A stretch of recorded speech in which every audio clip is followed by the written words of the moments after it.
Meus irmãos, devido ao fato de que o nosso último vídeo ficou com um áudio bastante prejudicado, nós iremos então agora regravar o conteúdo da nossa última devocional. Aqueles que não conseguiram ouvir, então poderão agora ter acesso ao material de melhor qualidade. Aquelas pessoas que já ouviram poderão ouvir novamente e até mesmo compartilhar. Então vamos iniciar, vamos ler o Salmo 46, um salmo sem dúvida nenhuma bastante propício nesse momento. Salmo que fala sobre Deus como sendo o nosso refúgio e fortaleza. Assim diz a palavra de Deus, meus irmãos. Deus é o nosso refúgio e fortaleza, socorro bem presente nas tribulações. Portanto, não temeremos, ainda que a terra se transtorne e os montes se abalem no seio dos mares, ainda que as águas tumultuem e espumejem, e na sua fúria os montes se estremeçam. Há um rio cujas correntes alegram a cidade de Deus, o santuário das moradas do Altíssimo.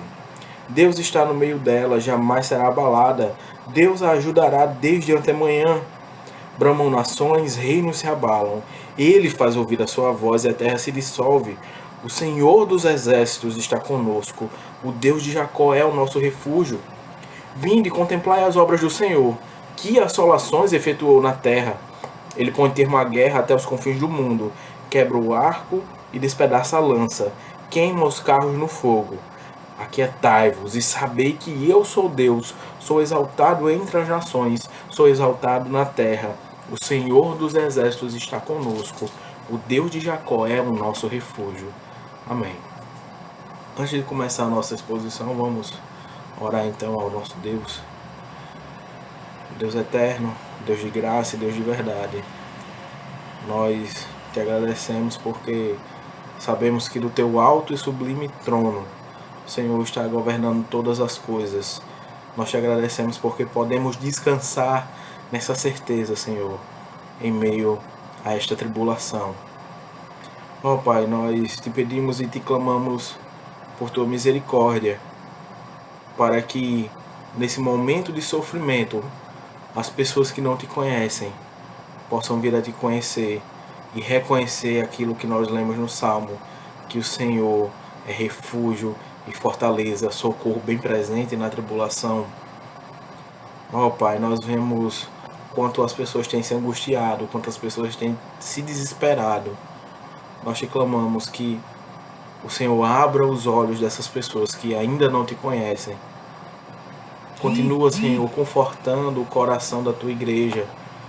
A tua igreja que ao redor do mundo, nesse momento, sofre pela questão da tribulação e sofre porque nós não podemos, em muitos lugares, estarmos reunidos. Mas ainda assim temos certeza que o Senhor cuida de nós, ainda assim temos certeza que o Senhor preserva e guarda o seu povo. Ó Pai, que esse momento também sirva para que nós, a tua igreja, possamos valorizar ainda mais os momentos da nossa reunião.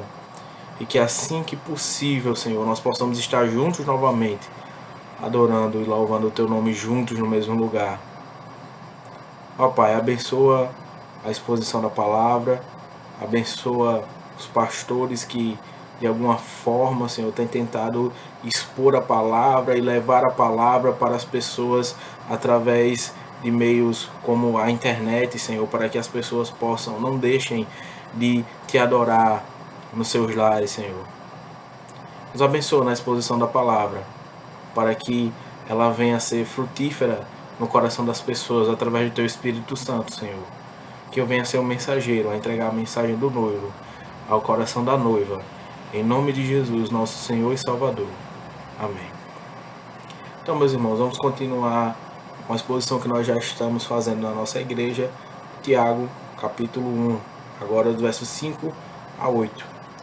Tiago, capítulo 1, versos 5 a 8. Assim diz a palavra de Deus. Se, porém, algum de vós necessita de sabedoria, peça a Deus, que a todos dá liberalmente e nada lhes impropera, e ser-lhe-á concedida. Peça, porém, com fé, em nada duvidando, pois o que duvida é semelhante à onda do mar, impelida e agitada pelo vento.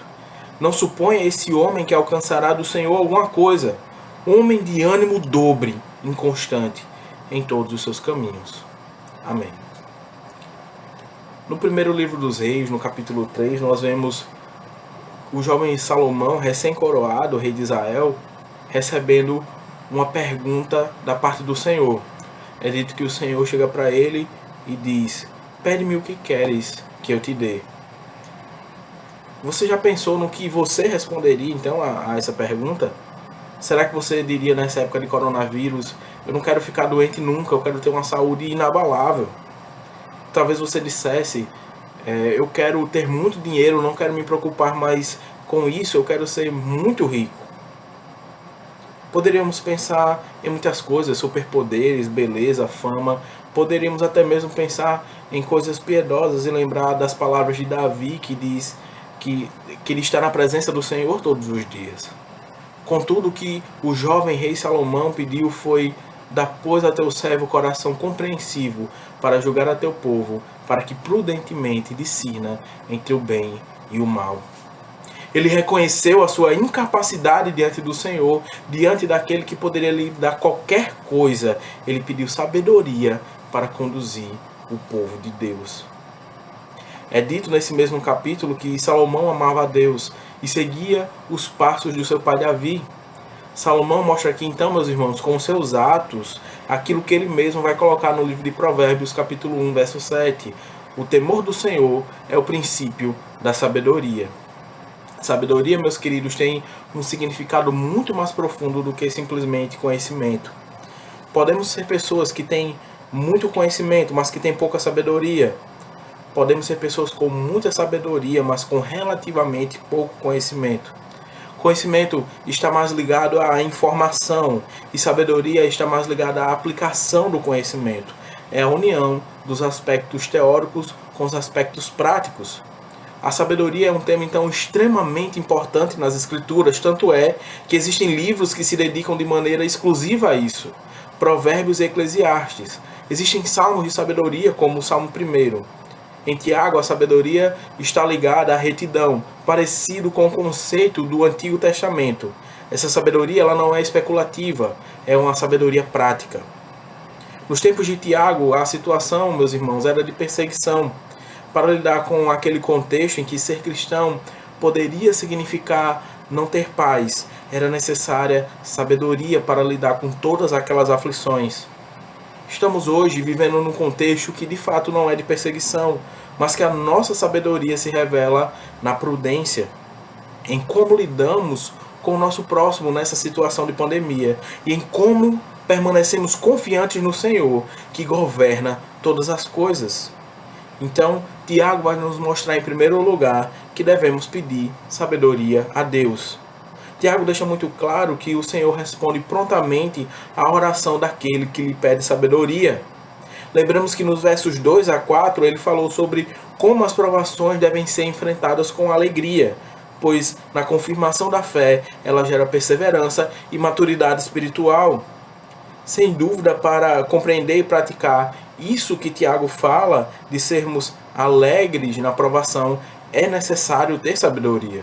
Por isso ele inicia falando: se porém algum de vós necessita de sabedoria. Ou seja, se diante da circunstância de provação e diante da atitude de alegria que vocês devem ter, vocês precisarem de sabedoria, existe uma fonte que é inesgotável, que é plenamente acessível, o próprio Deus.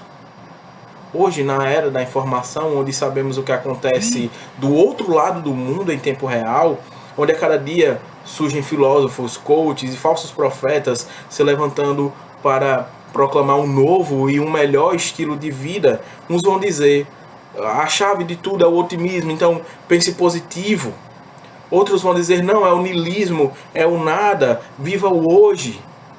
Tiago nos diz: para viver nesse mundo caído, vocês têm que pedir sabedoria a Deus. Nos preocupamos com as fake news, as informações falsas, passando em grupos de WhatsApp, feitas por pessoas mal intencionadas e muitas vezes passadas por pessoas que são mal informadas.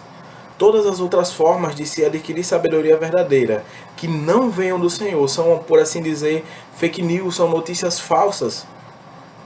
A sabedoria, meus irmãos, que vem simplesmente da mente humana, é sempre distorcida e desemboca na perversão daquilo que é verdadeiro. É por isso que existem pessoas que vão usar a sabedoria para o mal, como vemos em muitos políticos que se usam dos dispositivos legais para o mal e a nação, de professores que distorcem os fatos para se encaixar nas suas ideologias, de falsos pastores que ousam usar a palavra de Deus para enganar as pessoas e enriquecer ilicitamente, quando não para ensinar apenas misticismo e superstição. Por isso, o próprio Tiago diz no verso 17 do capítulo 1, toda boa dádiva e todo dom perfeito vem de Deus. Isso não significa, meus queridos, que nós não vamos buscar nos aconselhar com pessoas mais experientes ou não vamos buscar ler um livro numa situação mais específica que nós passamos. Mas o que Tiago nos mostra é que a fonte primária de sabedoria é o próprio Deus e que antes de buscarmos qualquer outra coisa, devemos pedir a Ele a sabedoria para lidar com as situações. E no capítulo 3, verso 17, Tiago nos fala das características dessa sabedoria. Ele diz: a sabedoria, porém, lá do alto é primeiramente pura, depois pacífica, indulgente, tratável, plena de misericórdia e de bons frutos, imparcial e sem fingimento. E é justamente por isso que ela não é negada. A sabedoria que vem do alto é algo que sempre, meus irmãos, sempre gera bons frutos. Ela é, como nós poderíamos dizer, sem nenhuma contraindicação. Quanto mais sabedoria o Senhor nos dá, mais somos abençoados e mais nós somos abençoadores. Não só o Senhor é fonte primária, como Ele é fonte gratuita e infinita desta sabedoria. Não é pelos nossos méritos, mas é pela generosidade do próprio Criador de todas as coisas. A sabedoria, meus irmãos, é um dos atributos de Deus e Ele de forma gloriosa, graciosa e misericordiosa nos comunica isso ao pedirmos a Ele.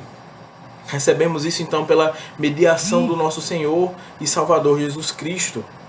Não existe sabedoria verdadeira à parte de Cristo. Por isso Paulo diz que em Jesus todos os tesouros da sabedoria e do conhecimento estão ocultos. Isso é muito claro quando vemos que até mesmo os fariseus e escribas, grandes conhecedores da lei e dos profetas, não tinham o conhecimento verdadeiro sobre o Evangelho. E homens simples como eram Pedro e João, pescadores, foram agraciados em verdadeiramente conhecer as Escrituras. Assim também nos diz o livro de Provérbios, no capítulo 2, versos 6 a 8. Porque o Senhor dá a sabedoria e da sua boca vem a inteligência e o entendimento. Ele reserva a verdadeira sabedoria para os retos, é escudo para os que caminham na sinceridade, guarda as veredas do juízo e conserva o caminho dos seus santos. Somente quando estamos unidos a Cristo, os tesouros da sabedoria brilham para todos nós. Em Jesus Cristo podemos fazer uso das ferramentas necessárias para receber e desenvolver a nossa sabedoria. A oração é, sem sombra de dúvidas, o meio pelo qual nós pedimos isso. Devemos então nos colocar diante de Deus como um servo diante do seu Senhor. Devemos nos colocar como necessitados, como verdadeiros mendigos e pedirmos a Deus que graciosamente nos conceda a sua sabedoria. A leitura e a meditação na palavra são um dos modos pelos quais o Senhor nos concede essa sabedoria. Na palavra, nas Escrituras, vemos os grandes feitos do Senhor para com o seu povo. Com a palavra habitando ricamente em nós, o Espírito Santo nos ilumina e nos orienta naquilo que precisamos fazer e até mesmo naquilo que nós precisamos pensar. Então, Tiago, em segundo lugar, meus irmãos, nos mostra que devemos pedir essa sabedoria a Deus sem duvidar. Devemos pedir a sabedoria com fé, como também coloca o autor da carta aos Hebreus. Não devemos nos achegar até o trono da graça com atitude covarde. Pelo contrário, devemos nos achegar confiadamente, porque o nosso sumo sacerdote, o nosso mediador, é o próprio Jesus Cristo. João Calvino tem um lema que diz: ofereço o meu coração a ti, ó Senhor, pronta e sinceramente. É assim que devemos nos colocar diante do Senhor para pedir sabedoria, e isso também se aplica às outras coisas que nós pedimos a Ele. Tiago fala sobre isso quando diz que nós devemos orar uns pelos outros. No capítulo 5, verso 16, ele vai dizer: muito pode, por sua eficácia, a súplica do justo. Para falar da pessoa que duvida ao pedir alguma coisa a Deus, Tiago dá um exemplo muito claro e conhecido por todos nós, o exemplo das ondas do mar. As ondas se agitam de acordo com o vento, estando sempre em um movimento de inquietação completamente estável. Este é o ponto. Aquele que não pede com fé está demonstrando a sua instabilidade. Por isso, no verso 8, ele acrescenta esse pensamento ao dizer que o homem que é assim, ele é de ânimo dobre, é inconstante. Esses termos, ânimo dobre, significa uma pessoa que teria duas mentes ou duas almas. É alguém em quem não só não se pode confiar, mas é alguém que na verdade não consegue confiar nem mesmo no Senhor. Veja que há um contraste muito claro então entre esta pessoa instável e de ânimo dobre e a pessoa que persevera na fé e assim amadurece, que está nos versos 2 a 4 do capítulo 1. É um contraste parecido com o que há no Antigo Testamento entre aquele que é ímpio, aquele que é justo, aquele que é sábio e aquele que é insensato. O justo é conhecido por ter caminhos retos e o ímpio segue caminhos tortuosos. No livro de Provérbios, o justo é aquele que ouve a voz da sabedoria e segue os seus caminhos santos que levam à vida. Já o ímpio é insensato e segue veredas tortuosas, e seu destino é sempre a destruição. Ao olharmos para isso, meus irmãos, talvez nós nos questionemos, mas Tiago, eu muitas vezes acho a minha fé de fato pequena. De fato, meus queridos, todos nós precisamos crescer na fé. Mas o que nós devemos fazer em relação a isso não é nos conformarmos. Devemos fazer como os discípulos fizeram diante de Cristo, que disseram: Senhor, aumenta a nossa fé. Ao nos colocarmos diante do Senhor, devemos nos lembrar do que está em Hebreus capítulo 11, verso 6. Diz assim: de fato, sem fé é impossível agradar a Deus, porquanto é necessário que aquele que se aproxima de Deus creia que Ele existe e que é galardoador dos que o buscam. Quando olhamos, meus irmãos, a Escritura, a revelação do Senhor, vemos o exemplo de Abraão, que creu contra a esperança e sabia que o Senhor proveria o cordeiro no lugar de Isaque. Vemos o exemplo de Noé, que numa época que não havia chuva sobre a terra, ele não desacreditou da palavra do Senhor, de que o dilúvio viria. Na definição da própria Escritura, dada pelo autor da carta aos Hebreus, fé é a certeza de coisas que se esperam, é a convicção de fatos que se não veem. Entende? Então, ainda que você espere, que você não veja, você tem certeza e tem convicção. Pois essa fé não é baseada no vazio, ela é baseada na verdade das promessas de Deus. O Espírito Santo nos ilumina e vemos como em nossa própria história e na própria Escritura o Senhor é fiel. Por isso, podemos, através de Cristo, pedir sabedoria. Essa fé, portanto, meus irmãos, não é uma fé oca, não é uma fé. Na fé não é simplesmente acreditar em uma força mística no universo que não tem sentido. Essa fé tem origem no próprio Cristo e é a Ele mesmo que nós dirigimos essa fé. Porque dele, para Ele, por meio dele são todas as coisas. Com a fé não é diferente. Sem Cristo, apenas a cegueira da falta de fé nos restava. Sem Cristo, o pecado, o desespero e a angústia eram as únicas coisas que nos restavam nesse momento de tribulação. Sem Cristo, ao invés de agirmos com sabedoria e prudência, agimos com astúcia e egoísmo, ou com estupidez e ignorância.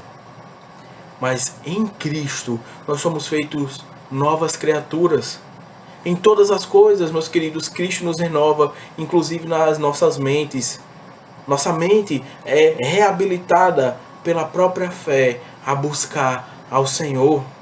Como diz o autor dos Hebreus, no capítulo 12 da sua carta, desembaraçando-nos de todo o peso e do pecado que tenazmente nos assedia. Corramos com perseverança a carreira que nos está proposta, olhando firmemente para o autor e consumador da fé, Jesus, o qual, em troca da alegria que lhe estava proposta, suportou a cruz, não fazendo caso da ignomínia, e está assentado à destra do trono de Deus.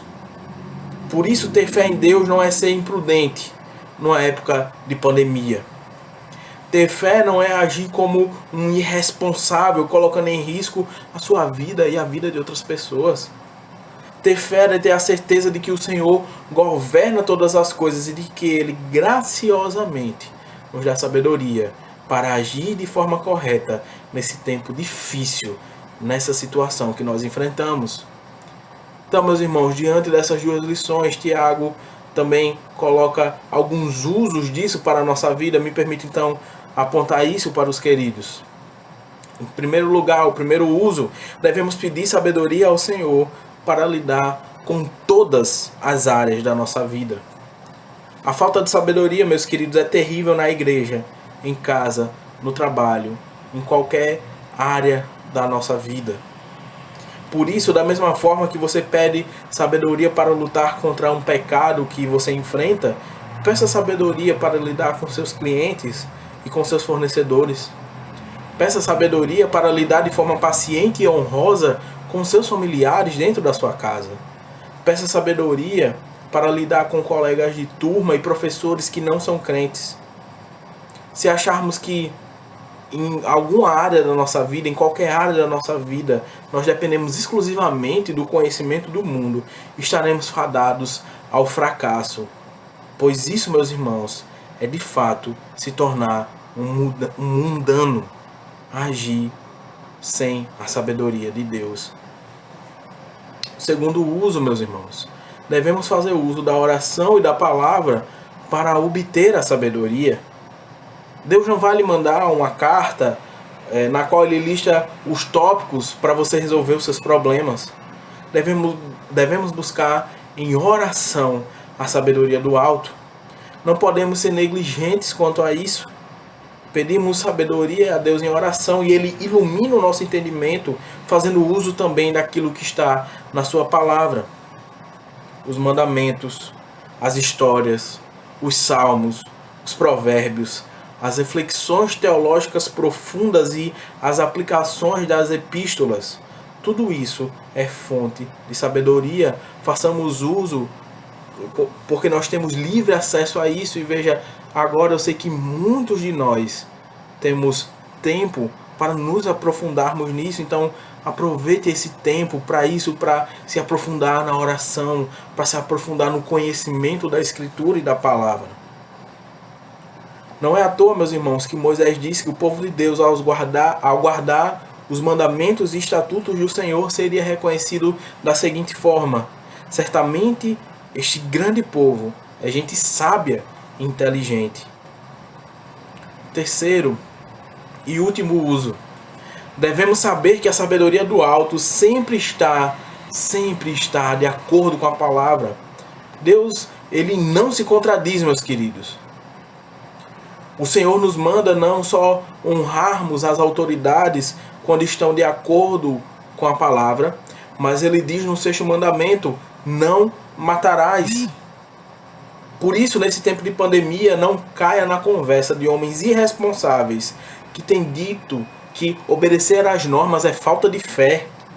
Digo ainda mais, a julgar pela maioria dos que apontam isso, líderes de igrejas neopentecostais falam que eles estão mais preocupados com a arrecadação, que certamente vai cair nas suas reuniões.